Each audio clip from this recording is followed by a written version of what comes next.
In an extremely rare court ruling, a security guard was given probation even though he faced a mandatory 10-year prison sentence. Nicholas Williams was convicted after firing a warning shot that hit a belligerent trespasser. Williams got the break when a judge declared the sentence unfair and unconstitutional. But now his mom is facing a felony charge of her own. So did Tanya Brumfield go too far in helping her son? Investigative reporter Mike Perlstein explores this case in this exclusive and bizarre story. Nicholas Williams' family and friends were in disbelief when he was hauled off to jail after being convicted of aggravated battery. How could you possibly arrest someone for protecting themselves from harm? Williams was working as a security guard when he fired a warning shot at a belligerent trespasser he had removed from the store, hitting the man in the leg. Despite Williams' argument of self-defense, he was convicted of not only the battery, but also a firearms charge that carries a 10-year minimum sentence. He was literally doing his job as a security guard. Nobody took it harder than Williams' mom, Tanya Williams Brumfield. This devastated. It really tore the family down. Brumfield wondered what this would mean for Nicholas's future, and especially for his 7-year-old daughter. She rallied friends, family members, and even Williams' employer to write character letters. Many came from out of town to pack court hearings. There was at least 7 family members each time, sometimes as much as 15 family members. Even the district attorney's office took the unusual step of joining a defense motion to drop the so-called firearms enhancement and make Williams eligible for probation. Even the district attorney said, okay, this is excessive.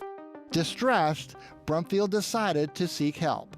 So she called the community hotline of the Holy Cross Counseling Center and spoke to a student in training.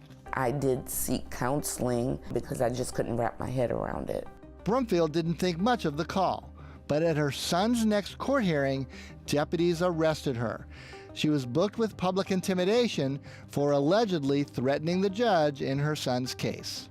I was shocked because I knew that I hadn't done anything wrong. But in this arrest warrant, a New Orleans police officer who took the complaint wrote that Brumfield, quote, believed her son was unjustly going to jail, described herself as going berserk, and that she planned to go to the courthouse, cause a scene, and harm Judge Holmes to draw media attention. Brumfield admits saying she would create a scene, but strongly denies threatening Judge Kimya Holmes.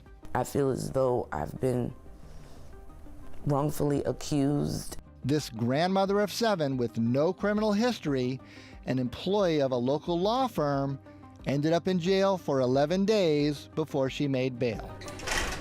The worst 11 days of my life, and I've never been more humiliated or embarrassed. At a recent court hearing, Brumfield's attorney, Stephen Smith, tried unsuccessfully to get the charge thrown out.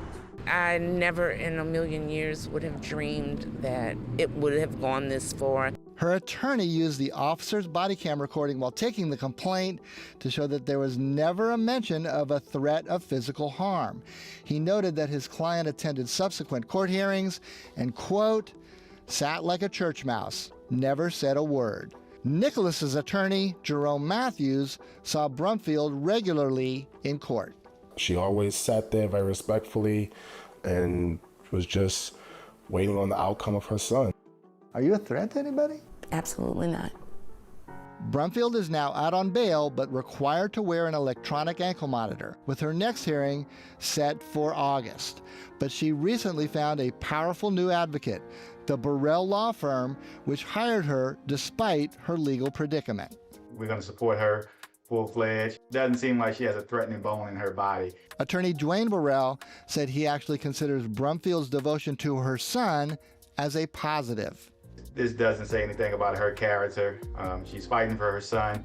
Obviously want justice for her son. That's what she should do. But after more than 8 months waiting to resolve her case, Brumfield admits getting worn down.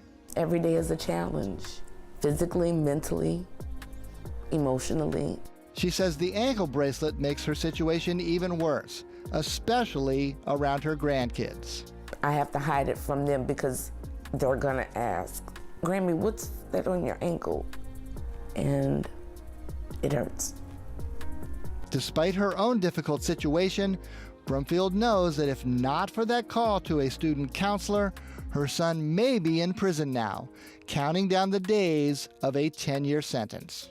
If having this monitor on set my son free, it was worth it. And while her son was ultimately saved by the equivalent of a legal moonshot, Brumfield says she simply wants her day in court. Mike-Perlstein, WWL, Louisiana. The district attorney's office said it could not comment because the case against Ms. Brumfield is still open.